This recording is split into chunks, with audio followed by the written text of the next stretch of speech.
Ganesha gets Parvati's special sweets.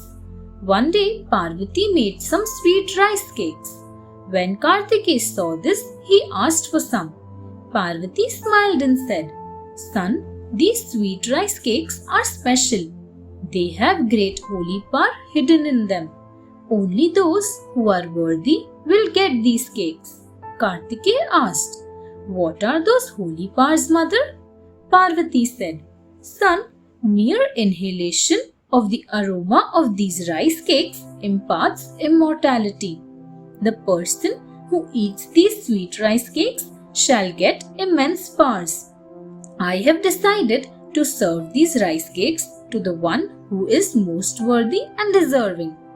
Karthikeya thought of proving himself worthy in front of his mother and left for a journey across the universe.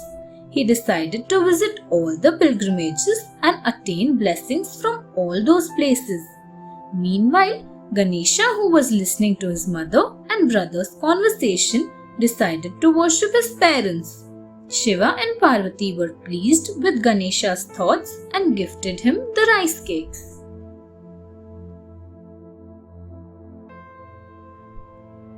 Marriage test for Ganesha and Karthikeya. Time passed. Karthikeya and Ganesha grew up. Shiva and Parvati decided to get them married. But they found it difficult to decide who should marry first. Both the sons were equally dear to them. Finally, they approached their sons to ask their opinion on the matter. Unfortunately, Ganesha and Karthikeya had a terrible argument. "I am elder and good looking, so naturally I should get married first," said Karthikeya. Ganesha did not like his brother's reasoning and shook his head. He said, "Brother, being good looking is no criterion for becoming a bridegroom, but being wiser is. I am wiser than you, so I am a better choice for any bride."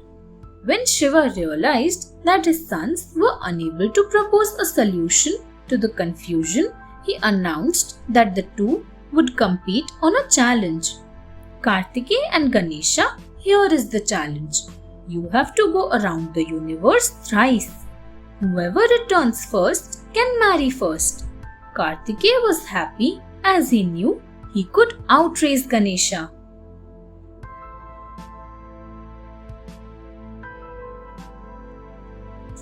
Little Ganesha learns a lesson. Both Karthikeya and Ganesha agreed to Shiva's challenge. Soon the race started. Karthikeya rode his mount, the peacock, and immediately set off for the journey. Ganesha thought, "My mount is smaller and will not be able to match the speed of Karthikeya's peacock. This way I may end up losing, so I have to think of another way." Suddenly, an idea struck Ganesha.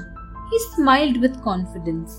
He remembered an incident from his childhood. As a child, Ganesha had once beaten a cat who was trying to hunt his mouse. He threw the cat so harshly on a rock that it got severely bruised. After doing so, Ganesha returned home. There he saw that his mother was severely hurt and was applying turmeric paste on her bruises. He ran towards her and asked her how she got hurt. To this, Parvati answered, "Ganesha, you are responsible for these bruises. I was that cat." She added, "Son, I am present in every creature. I am the mother of all the creatures, and I experience their pain and hurt equally."